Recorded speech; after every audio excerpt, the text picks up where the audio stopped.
Media Introspection, a program that dives deep into stories covered in the media, be it print, broadcasting, or digital, is proudly brought to you by Prime Television Zambia, with support from the Upnd media, be it politics, economics, business, mining, agriculture, education, and every other sector. Join us every Saturday at 17:30 hours for an in-depth analysis of stories that shape the nation. Media Introspection, the voice, the platform, the answer.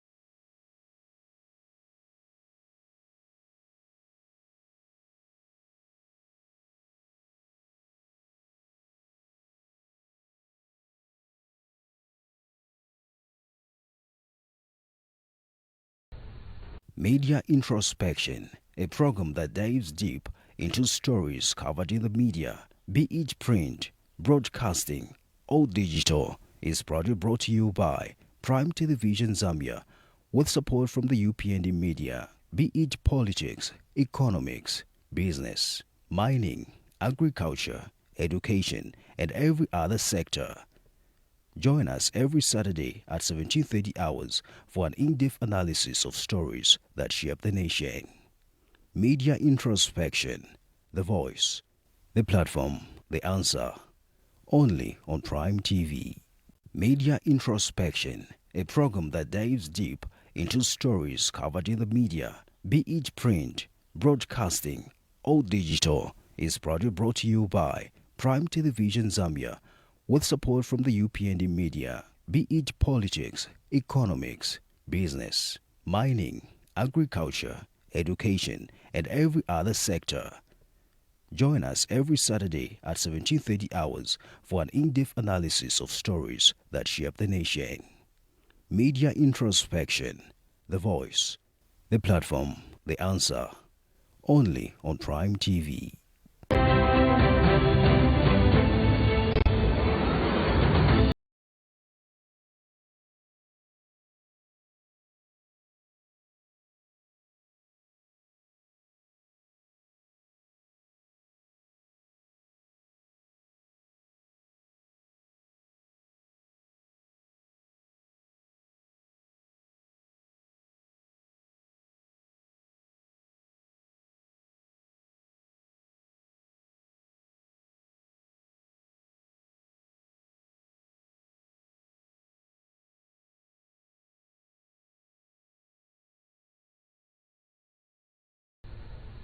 Media Introspection, a program that dives deep into stories covered in the media, be it print, broadcasting, or digital, is proudly brought to you by Prime Television Zambia, with support from the Upnd media, be it politics, economics, business, mining, agriculture, education, and every other sector.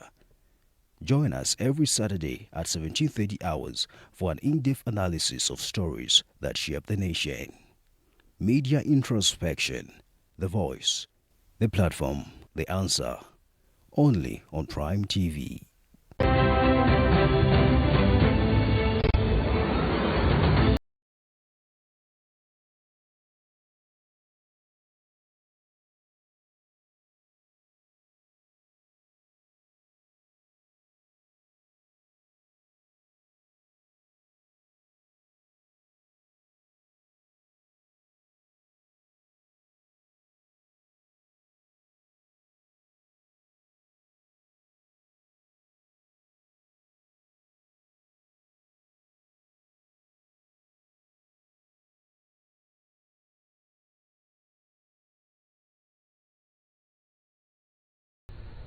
Media Introspection, a program that dives deep into stories covered in the media, be it print, broadcasting, or digital, is proudly brought to you by Prime Television Zambia, with support from the Upnd media, be it politics, economics, business, mining, agriculture, education, and every other sector.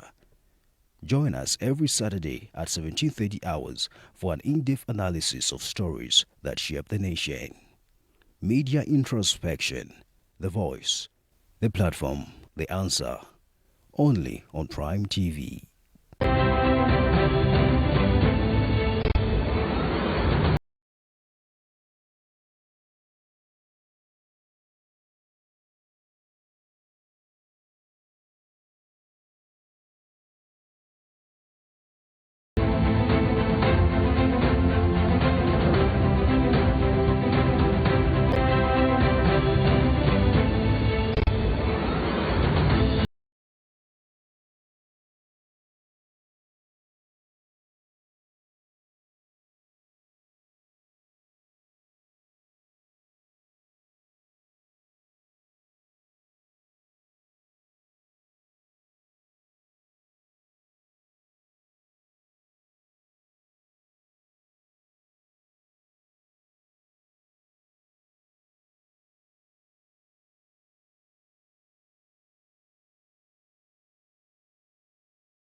It's a lovely evening to everyone that is watching Prime TV, and welcome to Media Introspection. And I know that for the longest period of time we haven't been here, but finally we are here. And this one is actually a special program because it is sponsored by the Upnd media, and that's the reason why you start seeing different faces from the party starting from this week going forward. Media Introspection is the program, and my name is Tony Samuel Tembo, and in the studios with me is the legendary analyst himself, who is the media director for the Upnd, Mark Simuuwe. Mark, good evening, and thank you for coming. Thank you very much, Tommy, after a long time. After a long time, almost a year. Exactly. Actually, yes, it is.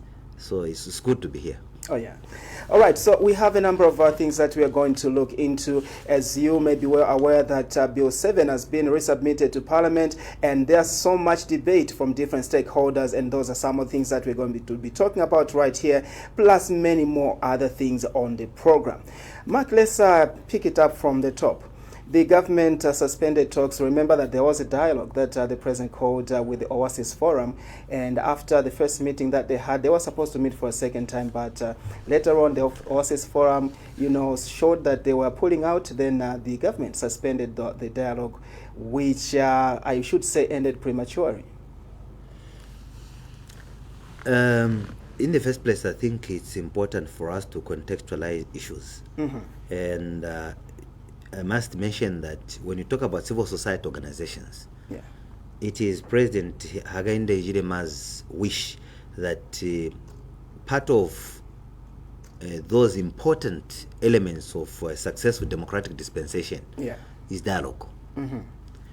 Whenever you have a national issue or a matter of national importance, yeah, people have to engage each other. And in this dialogue, people do not need to come with a fixed position. Okay. It is a bargaining process. It is an issue of persuasion, mm-hmm, and having the national character at heart. Yeah. So in trying to mirror that particular mandate of creating a favorable environment for dialogue, President Hichilema decided to extend an olive branch to all those that had a different view. Uh-huh. As a staunch supporter of peace and stability. Yeah. Civil society organizations were invited to State House so that the president and the government could listen to them on a matter of national importance. The meeting was called. We had almost all the civil society organizations at State House, mm-hmm, including the Law Association of Zambia. Oh, yeah. They made their presentation, and in that meeting, there was a presentation that was made. In fact, there were two presentations. Okay. One presentation was made representing a certain number of CSOs. Oh, yeah. And another presentation was made representing another group of CSOs. So two presentations were made. And in these presentations, one presentation suggested an overwhelming support for Bill 7.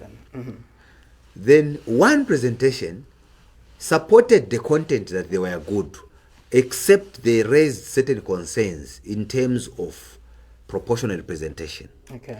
The issue of the how question is what punctuated their submission. Okay. The issues relating to what they considered to be gaps, they brought them on board. And the other thing that was done after the submissions were made was that the CSOs also presented to the president that we are of the view, having identified these gaps and the different interpretations that may arise on the how, especially when it comes to political parties selecting people to go to parliament. They were of the view that instead of relegating such powers to ECZ, they could have these proposals codified in the constitution. Okay. The president listened. That the observation on the how made a lot of sense. Okay. He acknowledged. Secondly, there was another proposition that in order for us to deal with the concern that we have brought before the head of state, we are proposing through the president that we defer the bill because it still has life to be presented in the last sitting. Okay.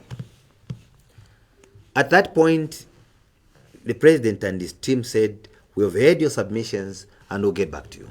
Okay. Within the same week, the president acted by ensuring that the Minister of Justice facilitated for the deferment of the bill. And that is how the bill was. And what was the spirit in which these people spoke in relation to deferment? It is because they said that allows the different stakeholders that have raised some observation to cure it. And then one of the things that the civil society organizations made as a proposal was that a small team could be put in place to address these issues. And they acknowledged that the bill has good content. So all of us afterwards dispersed because some of us were just listeners there. Then when the process was started, they deferred. A technical committee is appointed and put in place. And the president was magnanimous enough to allow for civil society organizations to nominate individuals they thought needed to be part of the process of this particular small committee. The Law Association of Zambia was one of the institutions that made the submission of 6 names through the secretary to the cabinet. Remember, this is about the CSOs being given a platform to bring out concerns. And also taking up some of the concerns that they raised. So when that process was done, we had this particular committee. Of course, the president, using the powers vested in him under the Inquiries Act, he had to appoint and had these people sworn in. So they are operating under oath. What that means is that they cannot leak information which is not yet made public. They cannot leak the document when the document is supposed to be submitted in report form to the head of state. As required in the Inquiries Act, they did accordingly. Now, along the way, before members of the public could even be informed about the details of the submissions, wherein it has been acknowledged that over 11,000 citizens have made submissions. Someone was trying to have a casual and informal conversation, asserting that it's not possible to get that number. Then I asked them, you're talking about 11,800 plus. Do you know how many electorates constitute a constituency? That's when they woke up. I said, my friend, just enough to fill this number. Exactly. I told them. Now you are talking about the whole country. How do you feel to get 11,000? Then I asked them another question. Do you know how many people using the previous voter register are eligible to vote, not the current exercise? They said over 6 million. I said, if you get 11,000 plus from over 6 million, how does that surprise you? Yeah. How does that surprise you? If voting it is done in a day, constituting all these millions of people, how are you surprised that you have 11,000 in a month? Voting does not take a month. People have been making these submissions on camera mostly. And the beauty is that the electronic means have also been taken advantage of so that the process could be sped up. And here we are. Now, what is the rationale behind having these submissions? It is to primarily attend to some of the concerns that were raised by different stakeholders with regard to having more people come on board and make submissions to this noble cause, which exercise has been done. Then secondly, you know that the judgment from the Constitutional Court in the case of Munia Zulu and Celestina, yes, versus the AG, Attorney General, in that particular judgment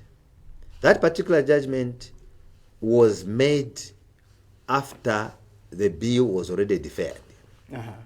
Now, what was the conclusion of the court in that judgment? I did take notes from the judgment. I think in the next program that we're going to have, we're going to scroll the judgment. Maybe when we have a break, so we could even give them so that people know that we are not just joking. Exactly. We are dealing with serious things. So I'll forward so that colleagues can beam it at some point. They scroll it so that they see what we are talking about. That there is no malice or lies here. They'll go page by page so that I now direct my mind, including those of the viewers, to the things that I'm about to read. So the court made the following conclusions with regard to the Munia Zulu and Celestina matter. Number one, that the Constitution is a document of the people of Zambia, thus need for wide consultation. Number two, that the state should act as facilitators, as they are doing. And that proposals may proceed under Article 79 only after broad consultations. In other words, there is a document which can proceed after, according to the court. So that was not to stop it. No. I'm saying I'm reading from the ruling of the Concord. And we are going to ensure that our colleagues scroll that so that they see what I'm reading. That the state should act as facilitators and that proposals may proceed under Article 79 only after broad consultations. Our friends are cheating people that the court invalidated there. That's what is on their mouth, actually. That is the thing. But is this what is it saying? Of course. As we are going to see there. 3, an independent technical committee be put in place for drafting and coordinating. So who puts that place? It is the president under the Inquiries Act. It is not any other person.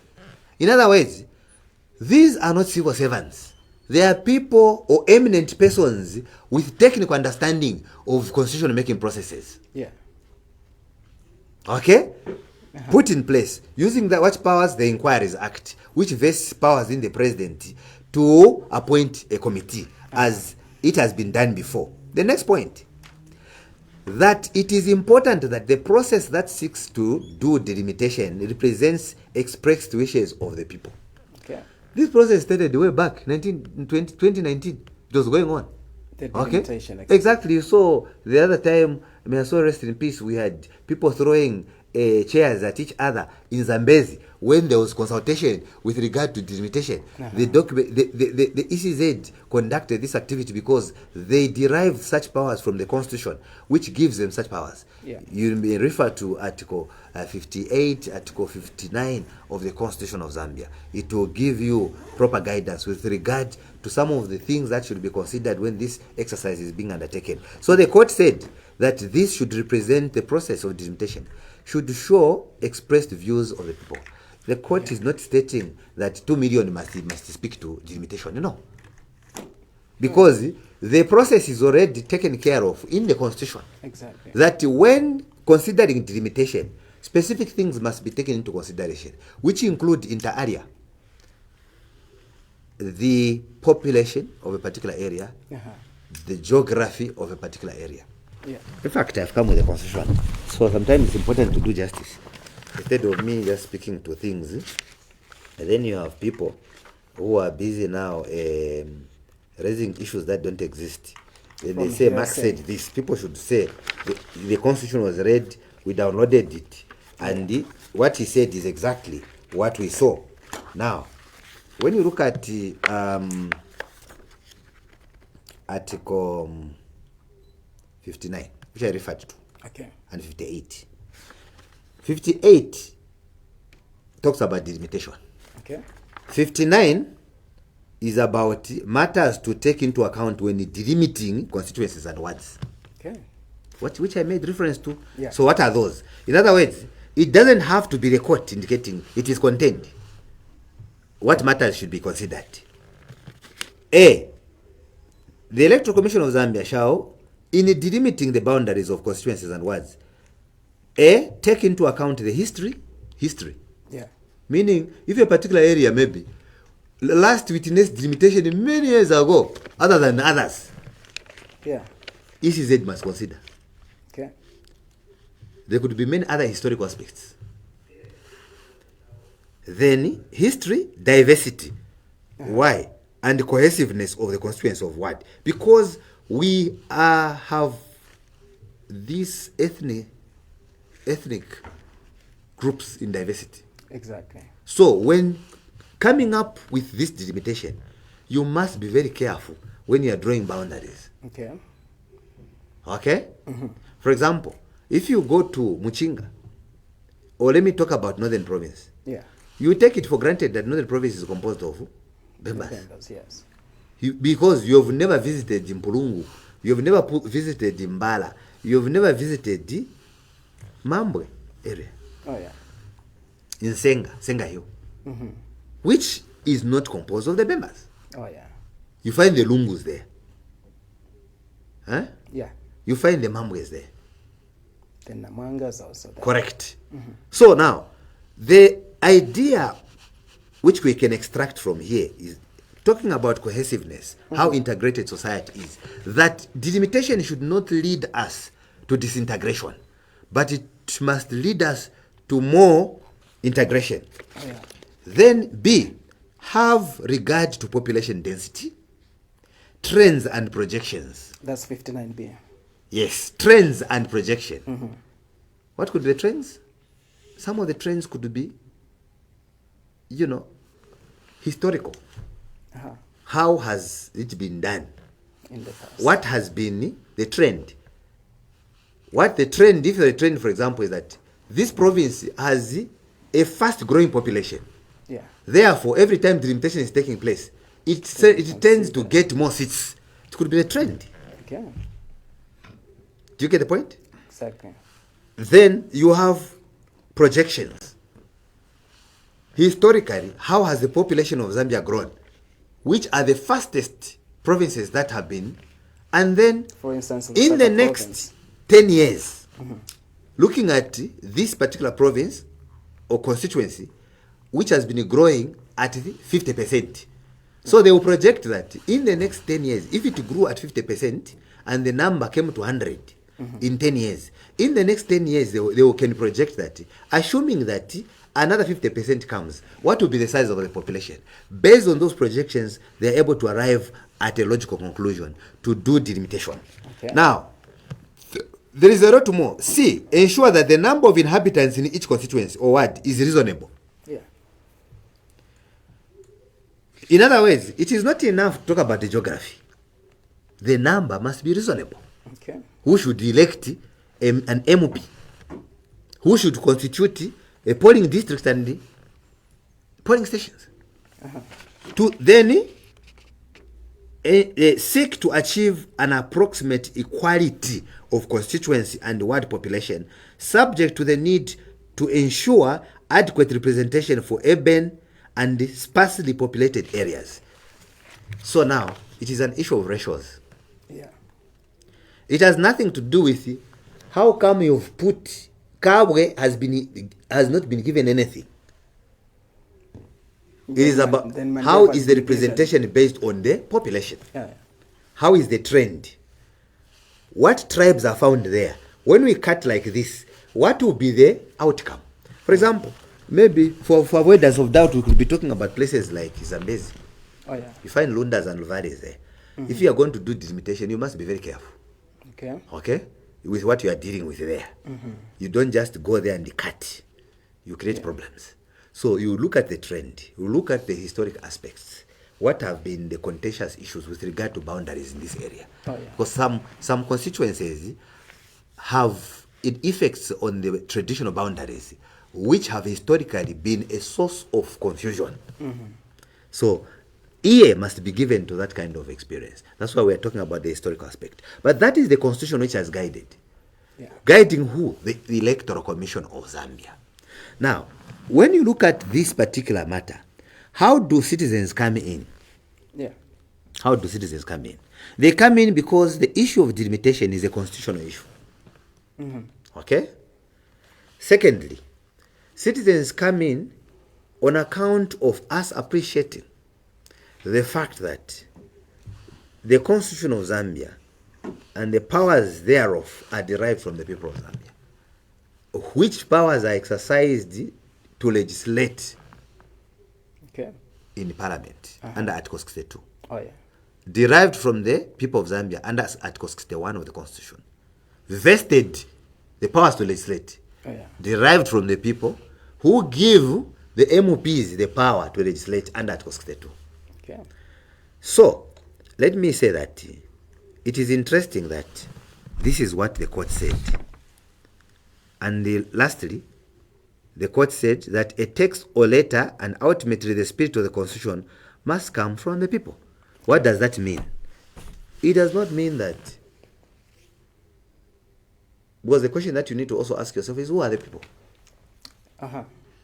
It is you and me. That's what I was actually coming to. Because sometimes some opposition members we are suffering from information deficiency, where you believe that the people always represent the governed. It is everybody, my brother. It includes the president himself. It includes a member of parliament regardless of where they are. It includes brothers and sisters in Chibolia. And those that do not understand, they are explained to in the language that they understand. Then they throw in their opinion. Those who have had an opportunity to go to school can now jot it down. Mark, this is not putting words into your mouth, but there's been this trend, I'm going to call it a trend, where a certain group of people, a certain grouping, feel that they are the ones who should make, these submissions, and they're the ones who should make decisions on behalf of the masses. Let's just get your take on that particular one. Yes, we can obviously be very clear. It's mostly the so-called oasis. So when we say the people, they think they're the people. Then what are we going to call the rest? And that's why it was important for us to contextualize issues. So now, we are not saying they are bad people.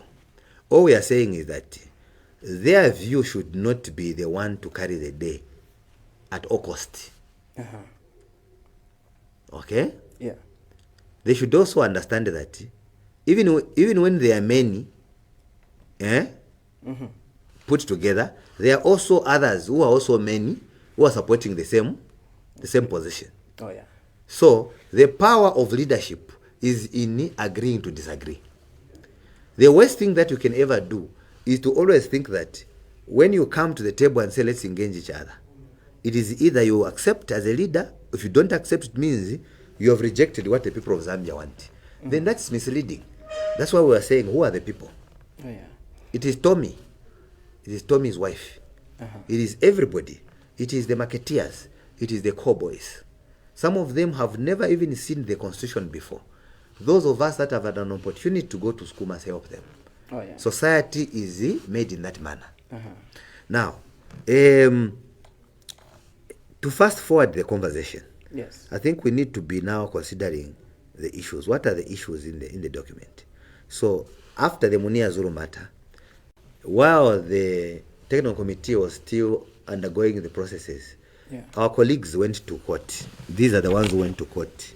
LAS, NGOCC, ZCCB, the Zambia Conference for Catholic Bishops, EFZ, Evangelical Fellowship of Zambia, CCZ, this is Council of Churches in Zambia, then LCK Freedom Foundation Limited. Part of the reliefs that they were seeking, part of the reliefs that we are seeking, I extracted them. Okay. The statement that was released by the Law Association of Zambia was an extract of the reliefs. So, when they went to court, they were seeking the following. Number one, which is a declaration that the establishment and appointment of the Technical Committee on Amendments to the Constitution by the President on 2nd October 2025 was done without constitutional or statutory authority. I don't know what they mean. Without a gazetted legal instrument and in a manner contrary to the binding principles set out in Munia Zulu case. Okay. Now remember that I read out the judgment. Now they are claiming that the decision is unconstitutional and void ab initio. Then B, a declaration that President's reliance on Articles 92 to F, what is contained in Articles 92 to F in the Constitution. In the Constitution. So I thought it's important that maybe keep referring to the Constitution. Exactly, we read Article 92 to F. This Article 92 contains the functions of the President. Okay. Part of the functions of the President is to appoint persons as are required to perform specific duties for the executive. Now, these people, when they went to court, they want the court to declare that this article is of no legal effect. What kind of thinking is that? But isn't that contained in the Constitution? It's in the Constitution. That's what they are seeking the court to do. They want to nullify provisions under Article 92. And that the court should pronounce itself that this particular appointment that has been made of the Technical Committee has no relationship with this. And this now, is the Law Association of Zambia. Correct. Which is supposed together to with be interpreting the law. Together with the rest. Now, instead of me reading out everything,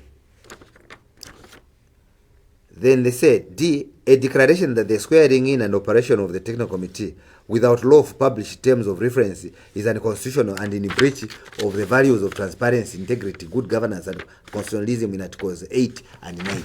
Now, do you know what the court did when they submitted this? What was the verdict? It was dismissed that it lacks merit. Okay. It was dismissed. And they got confused. So when it was dismissed, what do? They copied and pasted these same reliefs they were seeking. Yeah. And made them a statement. This is the one they shared with the media houses a day ago. Okay. They are sharing a position that was dismissed by the court. And an argument that they advanced using the Munia Zulu case. And, they also included the Munia Zulu case. I'll show you. And going back a little bit, you said that the first time that the bill was taken to Parliament, actually the Laws Association of Zambia was part of the consortium of civil society organizations that went to meet the president, and they sent, is it 6 representatives to sit on the committee, or that recommendation? Yes. The question correct. is, after taking that position, why is it that at the moment they're taking a different position? No, they're trying to blackmail the president and everybody who is not opposed to the process. Okay. You see, the point that we have is that only the executive can take the bill to Parliament. Period, constitutionally. Law Association of Zambia cannot take the bill to Parliament. Oasis Forum cannot take the bill to Parliament. Yeah. Constitutional bill. Constitutional amendment bill. Only the executive are mandated by law to take bills to Parliament. And if they have to say something, it must be through the executive. Okay. There's no shortcut. And if the executive has not accepted what they're submitting, for various reasons, there's no offense to that. Yeah. So now, when you have people that want to make it look like there's a problem, even when the court has made a pronouncement, the court has thrown out the matter, then they copy and paste. And without prejudice and carefully understanding that, they have again gone to court. This time I think it's Makebi Zulu has gone. Oh, yeah. Okay? And as you talk about Makebi Zulu going to court, in today's the Must newspaper, I think there's a headline that says, you are next to go. That is, Catholic priest warns Upnd and says that insults won't save the UPND. No. Now, I want you to comment on this particular one. That's my words. No, They're no. my words, not yours. I always disagree when people say that the church in Zambia is more like against the government, or the government is against the church. I think I kind of disagree, because I feel like whatever it is that we've been seeing is between the government and the Catholic Church. I don't think so. Look, the challenge that we have is on the use of the word church. Okay.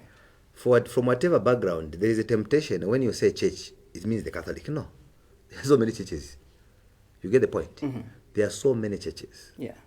Now, the government has been very clear. It has never been against the Catholic Church. Mm-hmm. When 3 or 4 aligned priests to the opposition say something, they are not representing the entire Catholic Church. Yeah. If the Catholic Church has to take a position, they have a boss who is the nuncio, Uh-huh. who should issue a statement. And when they take a position, it has to be a question of whether that position is constitutional or unconstitutional. Okay. Number 1. 2, it should also be a question of what is the role of the church. The role of the church is not to govern the country. Mm-hmm. They can take the role of a counselor. They can take the role of unifying. Uh-huh. Not to be a subsection or a subsidiary of government. No. Oh, yeah. They are not anywhere closer in the equation, even among the 3 organs of the state. Uh-huh. So when we say the church, we are basically saying all the churches in Zambia. Uh-huh. But that is not the case. You agree with me? You will have the UCZ, they have their own position with regard to this, because they are not issuing statements because they are UCZ. The constitution says the people of Zambia, not the church. Oh, yeah. So, except they become an organized group and entity so that their view can easily be taken. Uh-huh. But if you were to ask a question, Yeah. have you ever seen a church that conducts a consultative process with all the church members across the country on the constitution making process? Definitely not.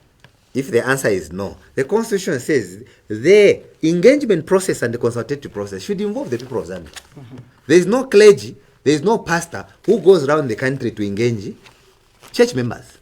Therefore, it is also possible that a clergy can issue a personal opinion. Uh-huh. That does not mean we should crucify the entire church for a personal opinion of one clergy. I'll give you an example of Eric Banda.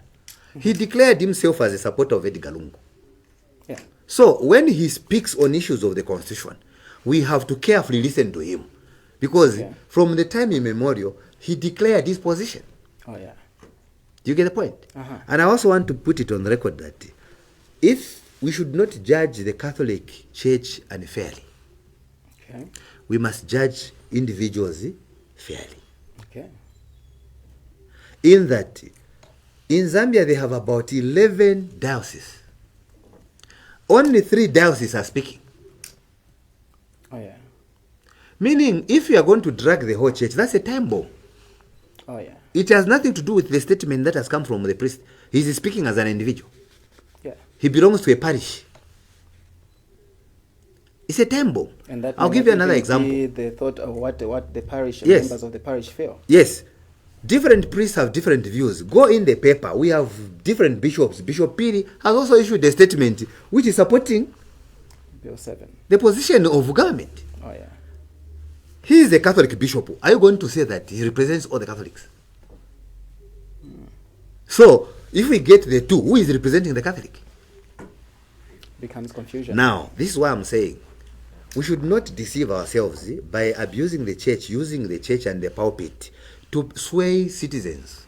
Oh, yeah. If we want to be politicians, it's better we come out of the pulpit and declare our interest if we want to be parliamentarians, period.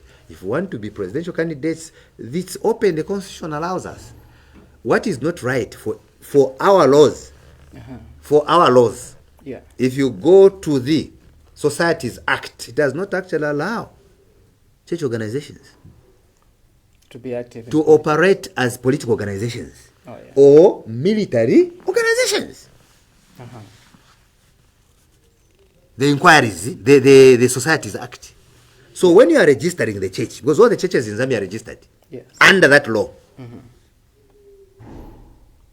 there are rules which are put in place there. Yeah. And nobody has talked about this. I think I'm the first one to talk about it. And it's good that you've actually Exactly. like that. Churches are registered there as institutions, non-profit making institutions, Oh, yeah. exempted from paying taxes, doing charity work, uniting the country, pointing men to God, Yeah. primary obligations. But then individual members of the church are free to belong to a political party of their choice because the Constitution then will not consider them church members. The Constitution says your freedom of association by virtue of being a human being. Oh, yeah. Again, it's not everyone that will associate anyhow. For you to even vote or take part in the electoral process, you must reach a certain age. Exactly. So there are all these exceptions that are taken care of by the Constitution. So I want to address a point that we should not take the entire Catholic Church and create an impression that the government is against the Catholic Church. And this is exactly what the opposition are trying to do, to get those priests that are supporting them to speak a language that look like government is in some contestation with the Catholic Church. We can be fair enough for our country to take examples of what the involvement of the church deeply has caused in Rwanda, it caused in Russia. Oh, yeah. Putin had to close churches there. Go online, you'll find it. Because of this behavior of a few priests that will drift away or veer off their original mandate or calling. So let us not get to the details of that. Let's get to the spirit of the document. What is it that we want to discuss, which we believe is progressive in Bill 7? Okay. Number one, Yeah. Zambia has signed a number of conventions under the African Union protocol, youth protocol on participation in governance issues. Under the UN, there's recognition there on the youth participation. The integration of youth in the governance system has been seen by countries like South Africa. Yeah. It has been seen by countries like Rwanda. It has been seen in countries like Morocco. Yeah. It has been seen in countries like Kenya. So therefore, this is not a strange thing. There are protocols to which Zambia is a signatory. We are only trying to find a way of domesticating so that we do not just have those international protocols as talk shows. Then we have nothing in our country. Exactly. So we are on firm ground. The idea of women is something that has have been from the time of the birth of feminism in Copenhagen. The participation of women in governance issues is key. Yeah. Coupled with many other conventions that were later on held and they have been domesticated in various jurisdictions, we can safely indicate that we are actually behind. We need affirmative action. We need positive discrimination, that women must be part of the governance system. They should not be used as a launching pad where their job will just be singing songs in the choir of the political party. And when they want to aspire, they are called by different names. We can find a legislative process to have this inclusivity. Persons living with disabilities. We have been saying that being differently abled is not a disability. We can find space that they can represent their aspirations. It is a right for them to participate in the governance system of this country. Being differently able does not make them secondary human beings. And this should be our vocabulary. When you're talking about Bill 7, it is taking into consideration the aspects that I have raised. The next point that is worth noting has to do with delimitation. Oh, yeah. Here is the danger, which many people do not realize. The danger of not conducting delimitation now. I want you to pay extra attention. Yeah, and as you talk about that, you can as well comment on what the ECZ said, that delimitation has to take place before the 29th of April. Yeah, so the danger of not having delimitation is that when this constitution is amended in a month, whatever is there will only be binding after 2026 elections. Exactly. Do you get the point? Uh-huh. The danger of not amending the constitution now under the provisions of delimitation, which should be undertaken not beyond 10 years, is that if you amend the constitution, Makai, watching from there, you amend the constitution after the elections next year, it will only come in effect in 2031. Oh yeah, after the 2031 general election. Then you will have violated the constitution on delimitation, Okay. which should have been taken place within 10 years. Oh yeah, Do you get the point? exactly. Have you thought about that? That's the question that I So, posed to some of there the is politicians. no way out but to delimit, because it is required at law that it is done in a period not exceeding 10 years. 10 years, yeah. Now, when you look at the way the constitution has been designed with regard to the things under discussion, you will be surprised that, interestingly, Article 58, sub-article 5, provides, and I quote, the Electoral Commission shall, at intervals of not more than 10 years, not every after 10 years, I want to correct that Not more again. than 10 years. Huh? So within Not 10 years. every after 10 years, but not more than 10 years, meaning within 10 years. Oh yeah. Review the names and boundaries of constituencies and wards through a process of delimiting. So now, the question is, when did you last do delimitation? Or when did you last increase the? That should have been in 2019 So now, or so. so meaning when we make an amendment, it will take effect after 2026 elections. Oh yeah. Then this amendment will take effect. Uh-huh. If we amend this after the elections, the amendments will only take effect after 2031. That's in a period of more than. Yes, because you 10 cannot years. create elections. You cannot create you can't do delimitation by elections. There's no such a thing in the constitution. Asakala watching there. You cannot do delimitation by elections. That's the simplest way of saying it. Oh yeah. It means you can, if you do delimitation or amend the constitution with regard to delimitation after 2026 elections, those constituencies will remain without members of parliament until after 2031. So that meaning you've done nothing, but you'll have violated the constitution. These are things that cannot be changed right now. It just has to be done. They have to be done. Okay. They have to be done. The next thing, why it is important, is that the constitution is telling us that we need to go by the population. Why did they use 10 years? Uh-huh. So that it aligns with the national census when it is conducted and reviewed. Okay. Those are critical issues that Laz and everybody should have been talking about, than calling each other names. Uh-huh. Than priests saying you are going. Let's get to the content. What are the effects of us not amending the constitution? So that the citizens can be better guided than using deceit because you don't like the president who is there. Your president lost elections. Now you want to find an opportunity by simply manipulating the discourse and telling people lies. Part of the lies that people have been raising are that they want to increase the tenure of office for the president.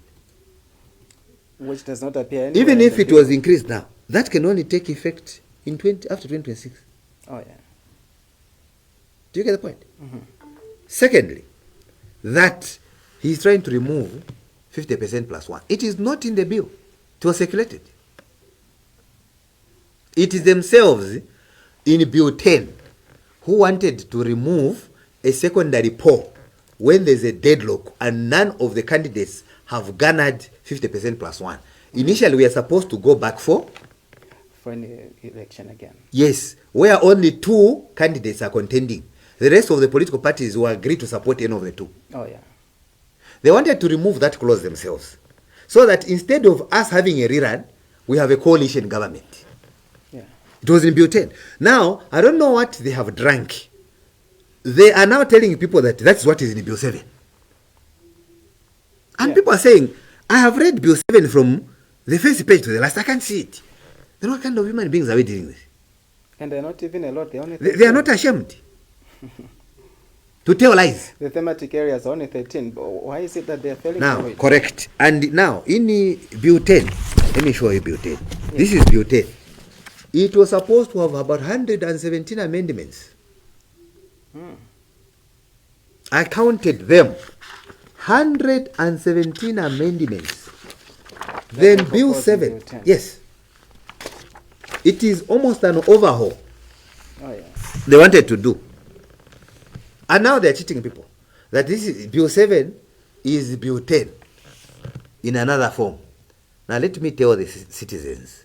In this Bill 10, which was rejected that time, here is what they wanted to include. Okay. Number 1, they wanted to reintroduce deputy ministers.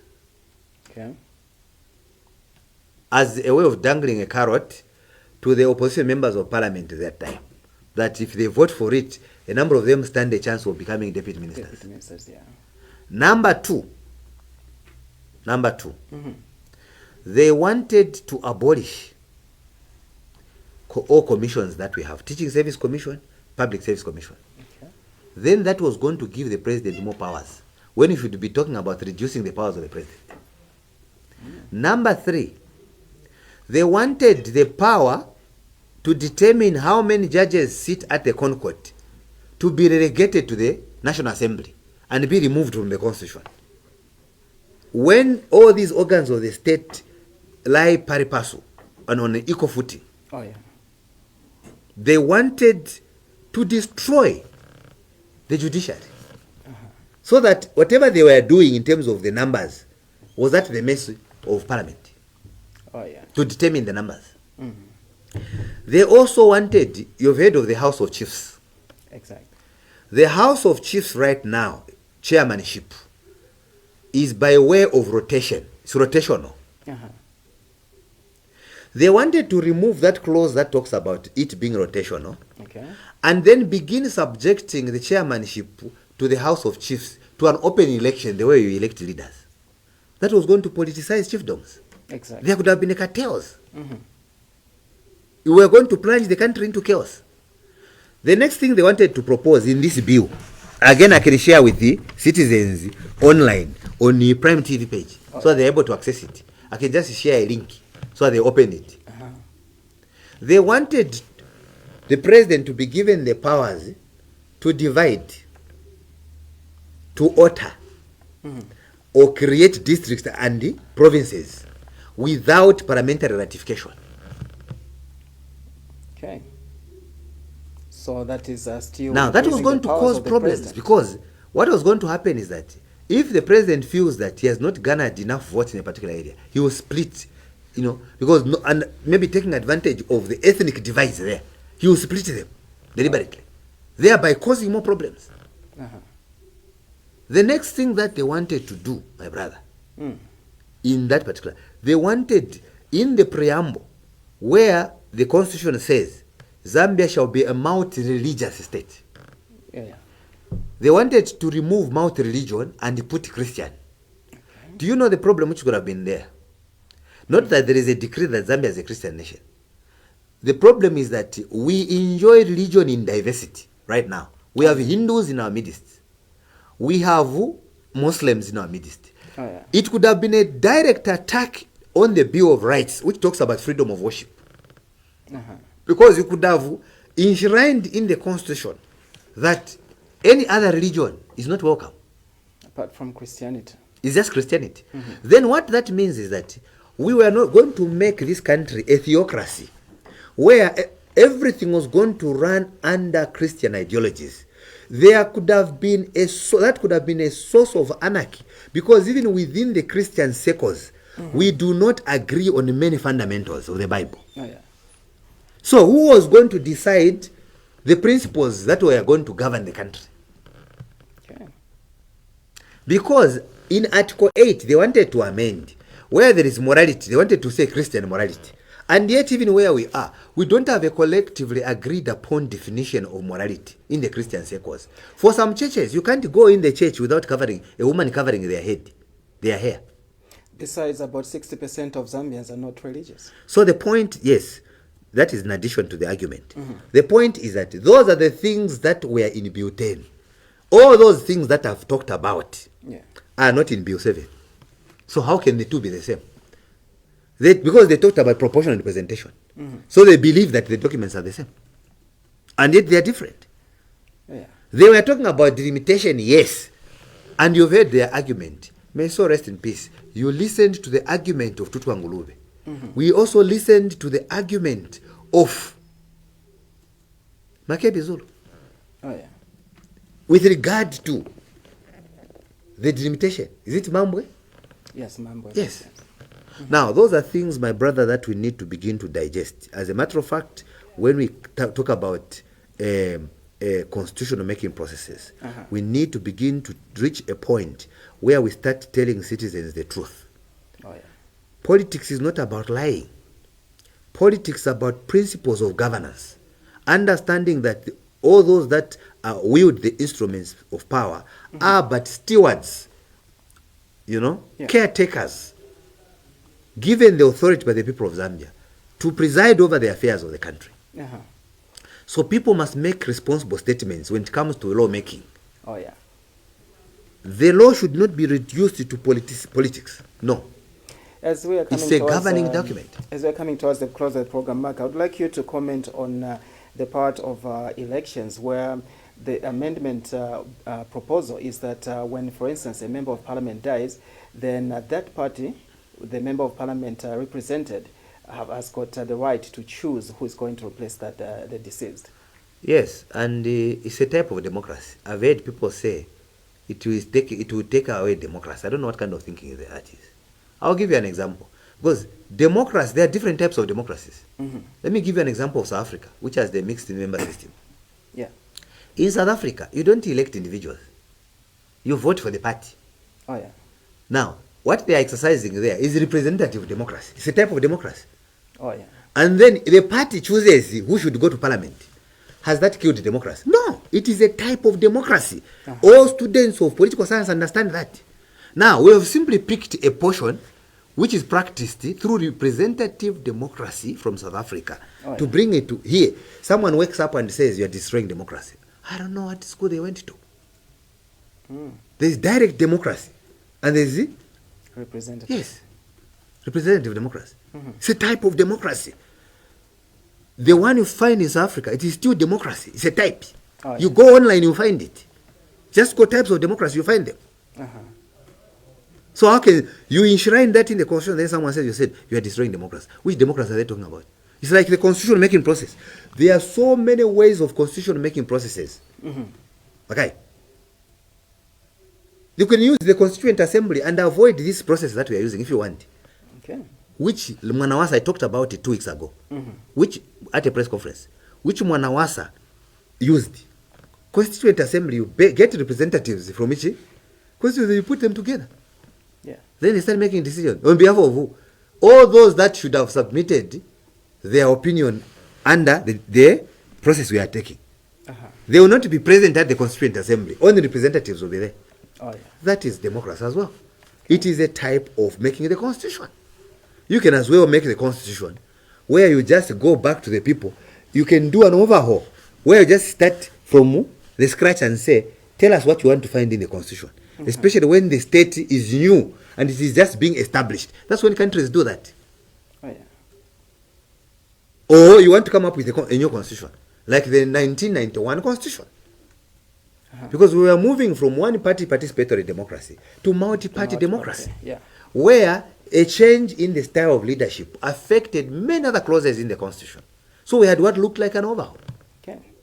That's why up to now, we are still using the 1991 constitution as amended in 1996, as amended in 1991, as amended in 1996, as amended in 2016, and as shall be amended now. As we speak, the bill, that's a bill number 7, has been taken to Parliament, and of course, a parliamentary committee has been constituted, which consists of about how many is it? 15 members, and if my memory serves me well, 7 come from the UPND, then the rest are coming from the opposition. And there's been a cry again from the members of the opposition and some from civil society organizations that the committee is not fairly constituted. When the opposition, I mean. Yeah. So I don't know what they call fairness. So anyway, we are not going to get into Parliament. Parliament has its own rules to govern itself. So now you can see how overzealous some individuals are. They want to break the law by wanting to control Parliament on the floor of Parliament. They will be cited for contempt of Parliament. That's why it's getting to very soon. Just wait and see. Yes. Okay. That's why you want now to manipulate Parliament. You are outside. Just wait and see. Yeah. Now, I think that is not an issue for me. I know that Parliament is not bound by the submissions of the Select Committee. Okay? Yes. Then the next point that I want to bring out is that at the Parliamentary Committee, Select Committee, that's where the Technical Committee will now make the submissions. Yes. They will make submissions there. The submissions may agree or disagree with what government is proposing. Now it will be up to government now to get the views of the people. And now we will move according to what the people have said. Your closing remarks, ma'am. My closing remarks is that this is a noble cause. It is important that the Constitution be amended so that we do not violate it, especially under delimitation. It is important that a journey that started many years, which has only constituted conversations around to do with inclusion of women, persons living with disabilities, and youths, be a thing of the past by having this inclusivity in the Constitution. It is important that we deal with issues that pertain to even the computation of time, 14 days, of the hearing and determination of a presidential petition. Issues that relate to Article 52, where a crisis has been caused by the court decision. It may not have been foreseeable. The crisis is that when one withdraws, you call for fresh nomination. And yet you have the Constitution that has set the date when general elections must take place. So that judgment of Isaac Mwanza, the Isaac Mwanza case, has changed the trajectory of filing in of nominations. We need to cure the problems that have come alongside that decision so that we can refine our Constitution. And it's done. The challenge that we have is that our colleagues are scared of the unknown. It is not even about the content. Their fear is that maybe when this Constitution goes through, with the inclusion of women, with the inclusion of youths, with the inclusion of persons with disability, perhaps it will give an advantage to the UPND. We should not look at lawmaking in that manner. We should look at the future, understanding that tomorrow, when you become a leader yourself, you will not go back to the drawing board to look at how you can make adjustments. It is for that reason that they enacted the Cyber Security and Cybercrime Act, under which a number of them have been arrested for posting malicious information online, using the same law that they enacted. That's why I've always been saying that when you're enacting laws, we should make laws understanding that tomorrow we will live by the same laws. We should not make laws for others. These laws have been made for the country, not for HH.